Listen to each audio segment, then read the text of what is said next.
Here to make another YouTube video. It is now time for another read-along video on my channel. And I'll read you all a book that I loved as a kid and I grew up with. And I grew up with the movie. It's called Stuart Little, Stuart and the Stouts, which is based off the movie Stuart Little from 1999, which movie of course stars Michael J. Fox, voice actors Michael J. Fox, Nathan Lane, Steve Zahn, Chaz Palminteri, and it stars for actors and actresses Gina Davis, Hugh Laurie, Jonathan Lipnicki, in which we all know Michael J. Fox voices Stuart, Nathan Lane voices Snowbell, Steve Zahn voices Monty, Snowbell's Alley Cat's friend Monty, and Chaz Palminteri voices Snowbell's Alley Cat friend Smokey, and Gina Davis is the mother, Hugh Laurie is the dad, and Jonathan Lipnicki is the brother, which we all know is George. And this is a classic book. I love it. It's a kind of read a lot, and the Stuart Little movies are very awesome.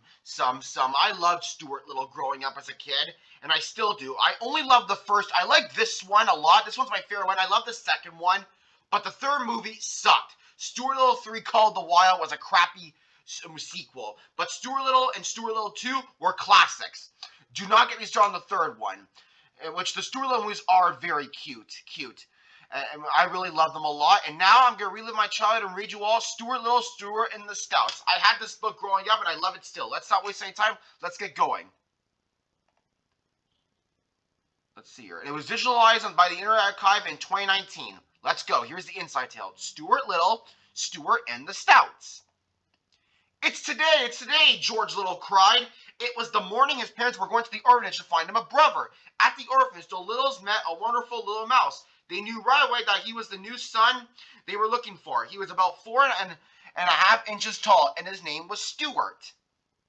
The Littles took Stuart home and introduced him to George, but Stuart had a feeling that George wasn't too happy about having a mouse in the family. Stuart tried hard to settle into his new home, but it wasn't so easy. Stuart was little, and everything in the house was very big. The stairs were very tall, the bed was very high, even dinner was very big, but Stuart was happy. He had finally found a home. The Littles were having a party with all their relatives to celebrate Stuart's arrival when there was a knock at the door. We're the Stouts, and two mice said, we're the Stouts, said two mice. We're Stuart's real parents. Sorry, I misread that. But yeah, we're the Stouts, said two mice. We're Stuart's real parents. The Stouts came inside. Letting you go was the toughest choice we have ever had to make, Mrs. Stout said to Stuart, but now we can be a family again. The Littles agreed that the best thing would be to let Stuart live happily with his real family. The Littles walked Stuart and the Stouts to the street. George came outside with his favorite toy car, a shiny red roadster. I want you to have this, he told Stuart. With sadness, Stuart and the Stouts climbed into the car and drove away. Here we are, the new family home, cried Mrs. Stout. The Stouts walked Stuart to his new room. Well, good night. Sleep tight. Don't let the bed bugs bite, said Mr. Stout as he shut the door. Stuart looked out his window. He was very sad. He liked living with the Littles. He thought they would be his family. Across the park, he could see where he used to live. It seemed very far away. The next morning, the Stouts went to talk to Stuart. They said they had something important to tell him, so Stuart listened carefully. You are not my real parents, Stuart cried. You lied, you cheated. Yes, said the Stouts quietly. We're sorry. It was all part of a plan devised by some cats who wanted to get rid of you. That's wonderful, yelled Stuart. I'm not a Stout. I'm Stuart Little. Yeah, you see, in the movie, Snowbell was not happy having Stuart as a member of the family. He was jealous of the attention Stuart was getting, so he forced the Stouts to lie that they were Stuart's parents so he can leave. But luckily enough, the Littles found out that the Stouts were not Stuart's parents by the orphanage runner, that the Stouts are not Stuart's parents, so they called the police to tell them that Stuart was kidnapped, and the Stouts found out that they were not his parents, so they let Stuart go.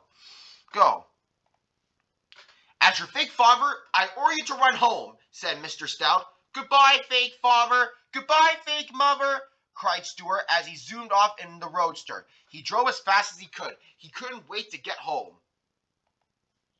When Stuart arrived at the Littles, no one was home except for Snowbell, the family cat. Oh, it's you again, yawned Snowbell. Everyone is out. They went out, asked Stuart. Oh, yes, said Snowbell.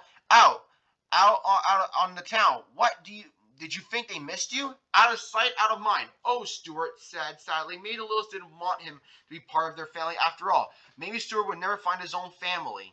But Snowbell is lying to Stuart. Because Snowbell, the parents and George, the family and George were out putting posters, the lost posters, so people could find Stuart. But look what happens later on. Feeling sad, Stuart drove back through the park. He didn't know where to go. Where was home? Suddenly, Stuart saw Snowbell. What are you doing here? Stuart asked. I've come to take you home, said Snowbell. Home? Asked Stuart. I don't have a home. Oh, sure you do, said Snowbell. I was only kidding before. The Littles miss you. In fact, they are out looking for you now. They do, cried Stuart happily. They are. Yes, now let's go home, said Snowbell, and off they went.